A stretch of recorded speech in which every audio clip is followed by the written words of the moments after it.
La franc-maçonnerie 300 ans d'imposture, c'est mon 6e livre. L'idée, ce fut d'écrire le livre le plus complet possible à l'occasion des 3 siècles de la franc-maçonnerie, de démasquer sous tous les angles, sous tous ses aspects, la secte maçonnique et de suivre la recommandation du pape Léon XIII dans son encyclique Humanum Genus, qu'il a publié en 1884, où il écrivait « Arrachez à la franc-maçonnerie le masque dont elle se couvre et faites-la voir telle qu'elle est ». Et c'est ce que je me suis efforcé de faire ces dernières années, avec ce livre qui est en quelque sorte un développement du chapitre sur la franc-maçonnerie dans mon avant-dernier livre, Le complot contre Dieu. Et d'ailleurs, on retrouve certaines citations, certains documents maçonniques dans les 2 livres, mais évidemment, il y en a beaucoup plus dans celui-ci, dans le dernier. Tout d'abord, qu'est-ce que la franc-maçonnerie ? C'est une société secrète, une superposition de sociétés secrètes. C'est un foyer d'impiété, de magouille, de conspiration. C'est un réseau d'affaires aussi. C'est la contre-église.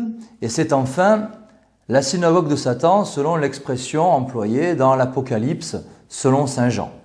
On en vient ensuite à renseigner sur l'initiation maçonnique, d'après des documents de francs-maçons, Jean-Marie Ragon et Oswald Wirtz notamment, et d'après les excellents travaux de Charles Nicoulot dans son livre L'initiation maçonnique, qui est en vente d'ailleurs aux éditions Saint-Rémy.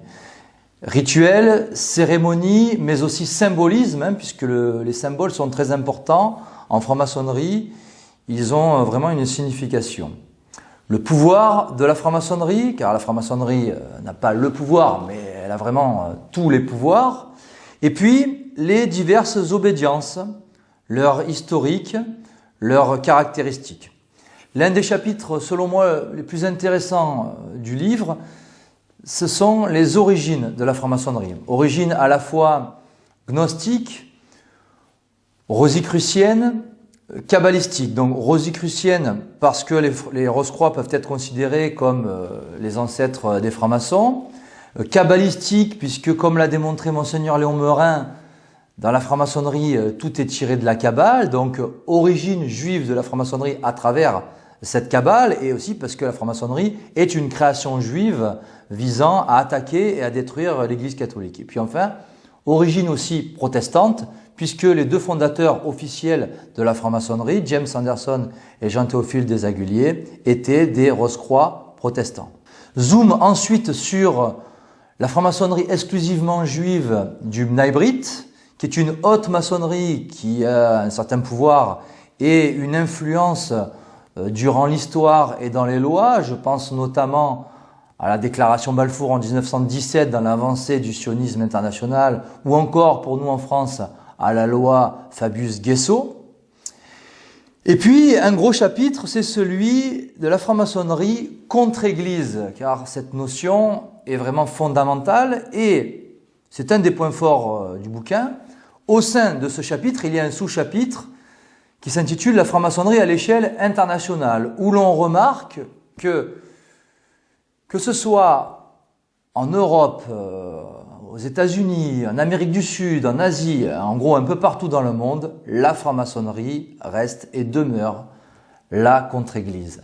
Et cela est prouvé dans le livre Documents à l'appui.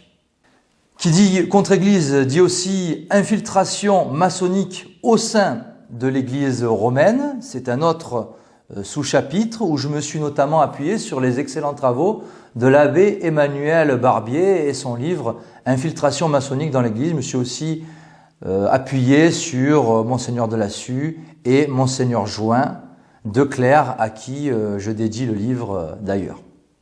Et c'est tout naturellement que la franc-maçonnerie fut condamnée par la papauté, assez rapidement d'ailleurs, avec l'encyclique du pape Clément XII en 1738 intitulée In Eminenti Apostolatus Specula. Cette condamnation pontificale a été renouvelée par la suite, par les papes qui lui ont succédé, jusqu'à l'encyclique antimaçonnique de référence qui est Humanum Genus du pape Léon XIII, donc publiée en 1884.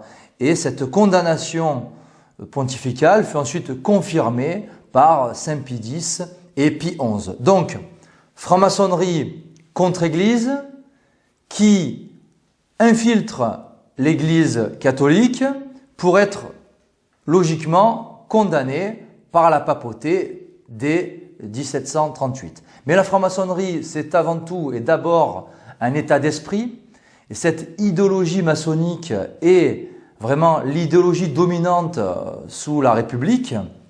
Et on en vient à informer sur son régime, qui est la République, son système, la démocratie, sa religion officieuse, la laïcité, son évangile, la Déclaration des droits de l'homme et du citoyen du 26 août 1789 que l'on doit à la loge des Amis réunis, et puis à sa devise, liberté, égalité, fraternité, qui est l'esprit du monde dont Satan est le prince. La franc-maçonnerie est dans le culte de Lucifer dans les hauts grades, et ce luciférianisme d'ailleurs a été avoué par le haut initié Albert Pike dans ses écrits, dans ses correspondances, dans Morals and Dogma. Et ce luciférianisme, on le retrouve dans la secte luciférienne Lucitrust, qui s'appelait au départ Lucifer Trust, et qui est le véritable pouvoir occulte des Nations Unies. Ce luciférianisme, on le retrouve aussi dans la fausse spiritualité luciférienne du New Age, qui descend tout droit d'ailleurs de la société théosophique de la juive franc-maçonne ukrainienne Elena Petrovna Blavatsky. Donc luciférianisme dans la franc-maçonnerie, qui est dans le culte de Lucifer, mais aussi satanisme à travers certaines sectes qui ont une influence, un pouvoir même aux États-Unis. Je pense à la secte de la Skull and Bones qui a étudié avant moi Anthony Cyril Sutton, ou encore en Europe et aussi aux États-Unis, l'Ordo Templi Orientis d'Aleister Crowley. On en vient au cœur du bouquin, au chapitre 11, l'œuvre de la franc-maçonnerie durant l'histoire, et on s'aperçoit que depuis 1789, rien ne se fait sans l'action de la franc-maçonnerie ou rien sans son consentement. Voilà, donc l'idée, c'est d'appuyer, de mettre le doigt sur l'action de certaines loges ou de certains francs-maçons durant les événements importants de l'histoire contemporaine. Et puis on en vient à ce dernier chapitre, à la conclusion, où il y a un rappel de ce qu'est la franc-maçonnerie dans ses grandes lignes, le but final aussi des sociétés secrètes, car derrière toutes ces conspirations, il y a un messianisme, une mystique derrière tout ça. Et puis l'importance tout simplement de démasquer la secte maçonnique. Et je vous invite d'ailleurs à relayer l'information, à partager les vidéos et conférences au sujet de la franc-maçonnerie, à faire connaître mon dernier livre, La franc-maçonnerie, 300 ans d'imposture, afin de convaincre ceux qui en font partie d'en sortir, et ceux qui seraient tentés d'y entrer, de s'en détourner et de ne pas faire le jeu de l'ange déchu qui est Lucifer, mais plutôt celui de Jésus-Christ qui est le Seigneur Sauveur et Rédempteur de l'humanité. Voilà. Démasquons ensemble la franc-maçonnerie, synagogue de Satan, à l'occasion de son 300e anniversaire.